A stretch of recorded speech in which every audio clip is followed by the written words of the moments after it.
Hello everyone, welcome to another video. Today we're going to talk about the magic of Syncthing.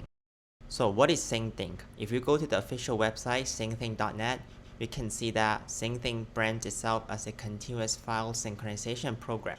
What it means is that it synchronizes files between two devices. It doesn't have to be computers. It can be your laptop, your projector, your phone, your desktop, all kinds of devices. The selling point is that the data is never transmitted over the internet. It syncs through your local network. So before Syncthing, I used to email screenshot or files to myself. So I would take a screenshot from the laptop, send it to my own email, open the email app, and then download the image or the file. It gets tedious whenever I need to transfer something from my laptop to my phone. And beyond just screenshot or small file, when I need to send myself bigger file, I need to upload them to Google Drive and then download it to my phone. It goes the other way too. Whenever I need to transfer something from my phone to my laptop, I need to do the same thing again. So it gets tedious very quickly, but Syncthing solves this exact problem for me. So like I mentioned, my first use case is that I can sync my laptop screenshot from my laptop to my phone. Now let me show a quick demo. On the right, it's my Android phone. So now on my desktop, I can take a screenshot. As you can see from the notification, I've taken a screenshot. So when I pull down to refresh my phone, you can see that the screenshot immediately appears on my phone. So that whatever screenshot I've taken on my laptop, they will always be with me on the go. The second use case is that I sync videos between my laptop and my phone. As you can see from the arrow, it syncs between both devices. It means that if I delete a video from my Pixel, the video gets deleted on my laptop as well. So now let me show another quick demo. Okay, on my laptop, in this directory, I have a video called Nature. So when I move this video to my entertainment directory, and now on my phone,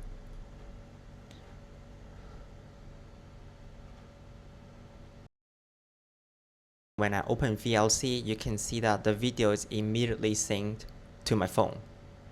The use case is that I usually download videos on my laptop and then I transfer it to my phone so that I can watch them on the go. To show you the two-way sync nature, if I delete the video on my phone, the videos will get deleted on my laptop as well. Now when I go to my entertainment directory, when I ls, the video is gone. The use case is that once I finish the video, I'll delete it on the phone so that the same video on the laptop gets deleted as well, so that I don't have duplicated files.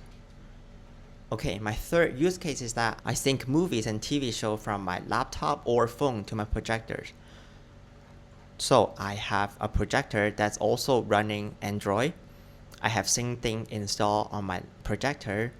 The main use case is that transferring media to my projector is very tedious because the remote is very hard to use, so that I prefer transferring media from my phone or my laptop to the projector.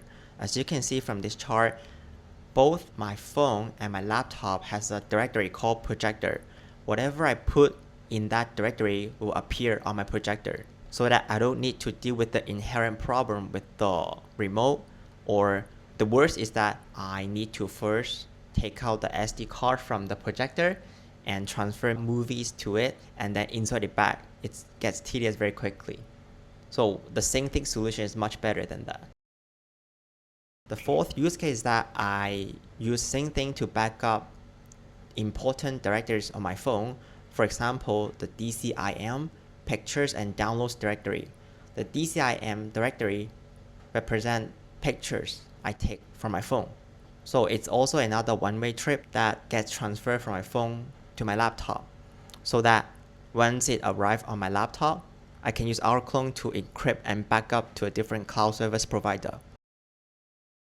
To get started, you can go to syncthing.net and go to the downloads page.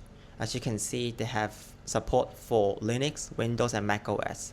They have even support for OpenBSD and other BSD flavor.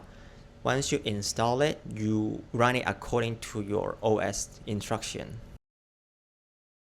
So I have an Android phone. So for Android client, I use the app called Syncthing Fork. As you can see on the left, it's a wrapper of Syncthing for Android, and I install it through F-Droid, as you can see on the right.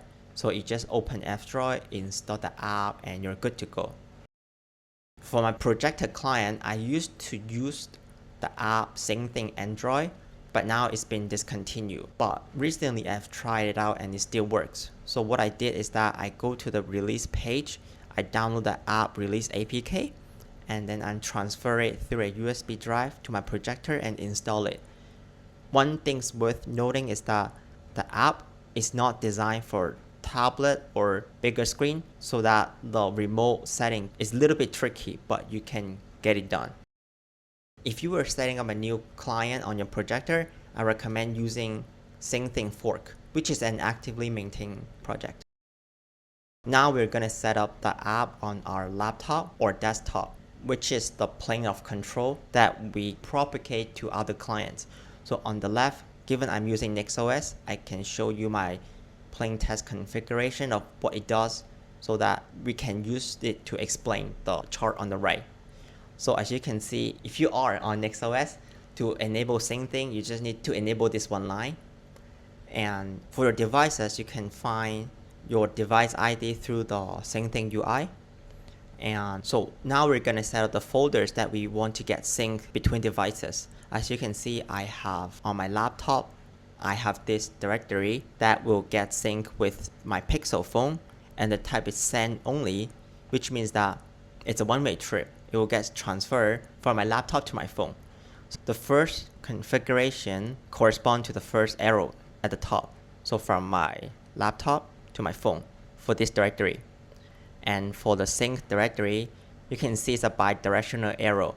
Like I mentioned earlier, if the video gets deleted on my phone, it also gets deleted on my laptop as well. So that's why the type here is send receive. And for my projector, it's the same with the sync directory. It's also send receive. What's different is that it's a three-way sync. It syncs between my phone, my projector, and my laptop, as you can see on this arrow and this arrow. So imagine you finish watching a show on your projector and you delete it on the projector. When Syncthing is syncing between the devices, that media will get deleted on my phone and my laptop as well. So the last setup is that I have a one-way transfer from my phone to my laptop. So you can see it's only a one-way arrow. Like I mentioned earlier, I copy these three directories from my phone to my laptop. So they represent by these three blocks, and the type is receive only. It's important for the type to be receive only because let's say I accidentally delete that directory on my laptop, the same directory on my phone won't get deleted. This is to prevent data loss. So on the left is my Syncthing configuration. On the right, the chart represents the code on the left. Now I can show you the same thing on the Syncthing UI. Now as you can see on the right, the Syncthing is running on my local host. What I showed earlier on the left is what you see on the right. This is the config. This is the chart to represent the config. And on the right, the Syncthing UI.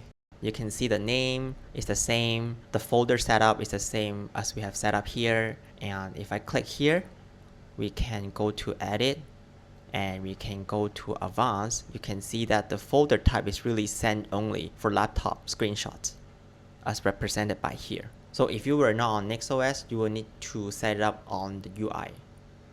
This is the end of the video. If you tried out this setup, let me know how it goes. Thank you for watching and I'll see you in the next video.